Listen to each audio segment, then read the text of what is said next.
አሰላሙ አለይኩም ወራህመቱላሂ ወበረከቱ። ሰላም እንዴት ናችሁ? ውድ ቤተሰቦቼ ሁላችሁንም ሰላም ብያለሁ። በያላችሁበት ሰላማችሁ ዝዝት ይበል። ለዚህ ቻናል አዲስ ከሆናችሁ ሰብስክራይብ እያደረጋችሁ ቤተሰብ ይሁኑ። ሁላችሁም ቪዲዮውን ላይክ አድርጉት፣ ሼርም አድርጉት ውዶችዬ። ለምታበረታቱ በሙሉ እጅግ አድርጌ አመሰግናለሁ። ቀጥታ ዛሬ እንግዲህ ወደ መጣሁበት ሰልፍ የወርቅን ዋጋ የማሳውቃችሁ ይሆናል። ቀኑ ቅዳሜ ነው፣ ማርች 15 ወይም ረመዳን 15 2025 ማለት ነው። የቅዳሜን የቀን ውሎ እነግራችኋለሁኝ። 1 ግራም 24 ካራት ወርቅ 359 ሪያል ነው ማለት ነው። በዶላር 95 ዶላር ነው ማለት ነው ወዶችዬ። 22 ካራት 329 ሪያል ነው። በዶላር 87 ዶላር ነው ማለት ነው። 18 ካራት 269 ሪያል ነው። በዶላር 71 ዶላር ነው። 21 ካራት የባህሬን ወርቅ 314 ሪያል ነው። በዶላር 83 ዶላር ነው ማለት ነው። እና ሙዶችዬ በጅዳ ያለው የወርቅ ዋጋ ይህንን ይመስላል። በሌላ ጋ ያለውን አብረን የምናይ ይሆናል። በዱባይ ያለው የወርቅ ዋጋ የዛሬው እንግዲህ የ2025 የማርች 15 የቀን ውሎ 1 ግራም 24 ካራት 352 ድርሃም ነው።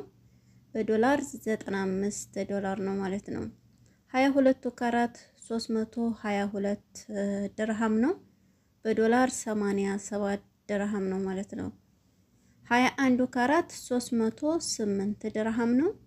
በዶላር 83 ዶላር ነው ማለት ነው ውዶች። 18 ካራት 264 ድርሃም ነው። በዶላር 71 ዶላር ነው ማለት ነው። እንግዲህ ለዛሬው አዲስ ነገር ይህንን ይመስላል። መዲና ጅዳ፣ መዲና ጀዛን፣ ሪያድ እና መካ፣ ሌሎች ቦታ ያላችሁ አዲስ ነገር የለም። አዲስ ነገር ሲኖር እኔ ለራሴ እዚሁ አሳውቃችኋለሁ ማለት ነው። አዲስ ነገር ወዳለበት ነው እየነገርኳችሁ ያለሁት። እዚህ ጋር የምነግራችሁ ከደሪባ ውጭ ወይም ከመስነእያ ውጭ ያለውን ብቻ ነው፣ የየግራሟን ሂሳብ ማለት ነው።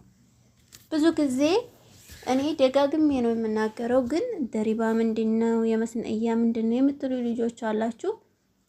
ወደ ኋላ የምሰራውን ቪዲዮ ብታዳምጡ ሁሉንም እዛ ላይ መልስ ታገኙ ነበር ማለት ነው። እንግዲህ የደሪባ ማለት በየ100 ሪያሉ 15 ሪያል ይጨመርብናል ማለት ነው። እኔ ምሳሌ ወርቅ ልገዛ ወርቅ ቤት ሄጄ የግራሙ ሂሳብ 200 ሪያል ከሆነ በ200 ሪያል 30 ሪያል ይጨመርብኛል ማለት ነው። በዛ ላይ ደግሞ የወርቁን ዲዛይን የሚያወጡበት የመስነእያ ይባላል። ለዛም እንደ ወርቁ ማማርና ያው ወርቁ ሲያምር እንትኑ መስነእያው ይጨምራል። 5 ሪያልም 10ም ከዛም በላይ የመስነእያ ይጨመርብናል። እንደ ወርቁ ዲዛይን ነው። የሚያምርና የማያምር አለ አይደል ወርቅ። ስለዚህ ለእጃቸው ዲዛይን ያወጡበት የሰሩበት ነው ማለት ነው መስነእያ። ያ እንግዲህ ተመን የለውም። ይሄን ያህል ልላችሁ አልችልም የመስነእያውን፣ ምክንያቱም እንደ እንትኑ ነው፣ እንደ ማማር አለማማሩ ነው ማለት ነው። ብዙ አይነት ቆንጆ ዲዛይን ከሆነ የመስነእያውም ትንሽ ወደድ ይላል ማለት ነው። ስለዚህ ውድ ቤተሰቦች የመስነእያና የደሪባ በቀላሉ ይህንን ይመስላል። ደሪባ ማለት እንግዲህ ያው ግብር ነው። የመስነእያን በሉት ደሪባን በሉት ሁሉም እኛ ላይ ነው የሚታሰበው። እና ይህንን ይመስላል። ወርቅ የምትገዙ ልጆች ደግሞ የትም ቦታ ይሁን የት ተከራክራችሁ ዞር ወር ብላችሁ ግዙ። ወርቅ ቤት ስትሄዱ ደግሞ ደጋግሜ የምነግራችሁ ነገር ራሳችሁን ጠብቁ። እዛ ቦታ ላይ ወርቅ ቤት ስንሄድ በቃ ለምን ቦርሳሽ 1 ብር አይኖርም? ብር ያለሽ ነው የሚመስላችሁና አንዳንድ ሰው አረብ ሀገር ሌባ ያለ አይመስላቸውም። ነፍ ሌባ አለ ነፍ። እስኪ በየሱቅ ሂዱ፣ በዋዲ ሂዱ፣ እስኪ ሞል ውስጥ ማለት ነው። የሚገርማችሁ በቃ እንዴት እንደሚወስዱባቸው አታውቁም። የሚገዙ እየመሰሉ ላጥ ነው የሚያረጓችሁ። ስለዚህ ራሳችሁን ጠብቁ። ብዙ ሰዎች በዋዲ ላይ ተሰርቀዋል። ጅዳ በዋዲ ሱቅ ማለት ነው። መቼም እርግጠኛ ነኝ የምታውቁ ልጆች ኮመንት ላይ ተጽፉልኛላችሁ ብዬ አስባለሁ። እና በየቦታው ሞል ውስጥ ወርቅ ቤት ውስጥ ሌባ አለ። ራሳችሁን ጠብቁ።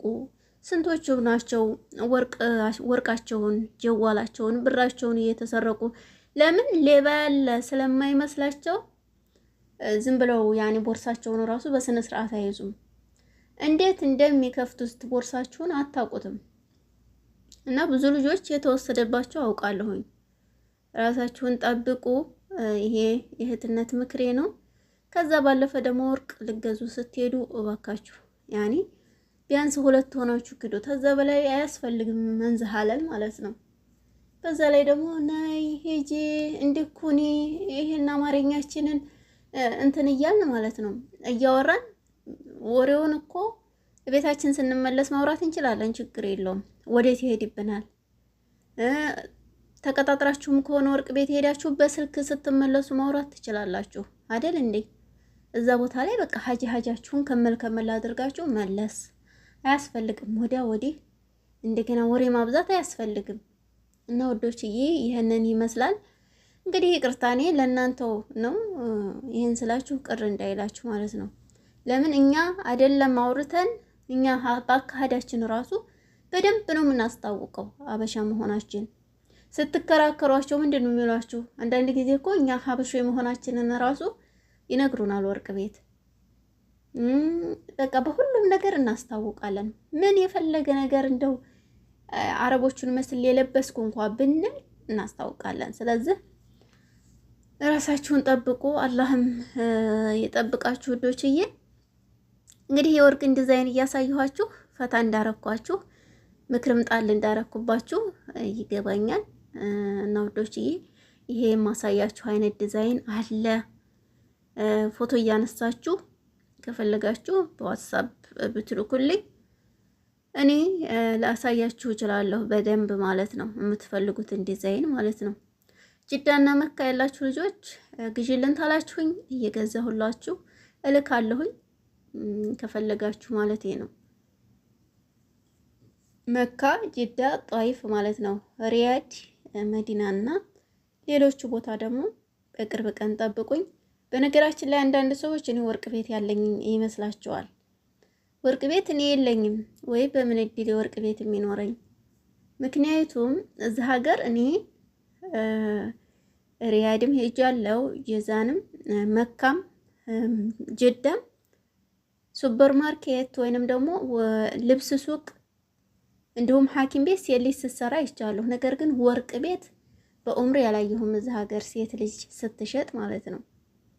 እና እኔ ወርቅ ቤት የለኝም፣ ግን ደንበኞች ስላሉኝ የሚፈልጉ እህቶቼ የወርቅን ዋጋ ብቻ ሳይሆን ለምን እየገዛው አላደርስላቸውም እና እኔ የምጠቀማለሁ እነሱም ይጠቀማሉ የሚለው ስላለኝ እንጂ እኔ ወርቅ ቤት አልከፈኩም። ነገር ግን እንደ ራሴ ሄጄ ተከራክሬ አስቀንሼ ገዝቼ እልካለሁኝ ማለት ነው። እና ውዶችዬ ይሄንን ይመስላል።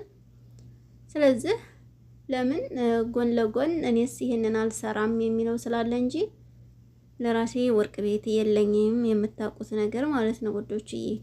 ስለዚህ እነሱ ዘቡኖች ናቸው፣ ያው እንደ ቤተሰብ ስለሆነ ብቻ ነው ማለት ነው። ከፈለጋችሁ አሁንም የምትፈልጉትን ዲዛይን ብትልኩልኝ እኔም እልክላችኋለሁኝ፣ አስመርጣችኋለሁ። መውጣት የማትችሉ ልጆች ደግሞ እየገዛሁኝ አደርስላችኋለሁ ማለት ነው ውዶችዬ። በያላችሁበት ሰላማችሁ ይብዛ። ለእኔም ለእናንተም በያለንበት አላህ ይጠብቀን። ሁላችንንም ያሰብነው ተሳክቶ ለሀገራችን ያብቃን። ሀገራችንን አላህ ሰላም ያርግልን።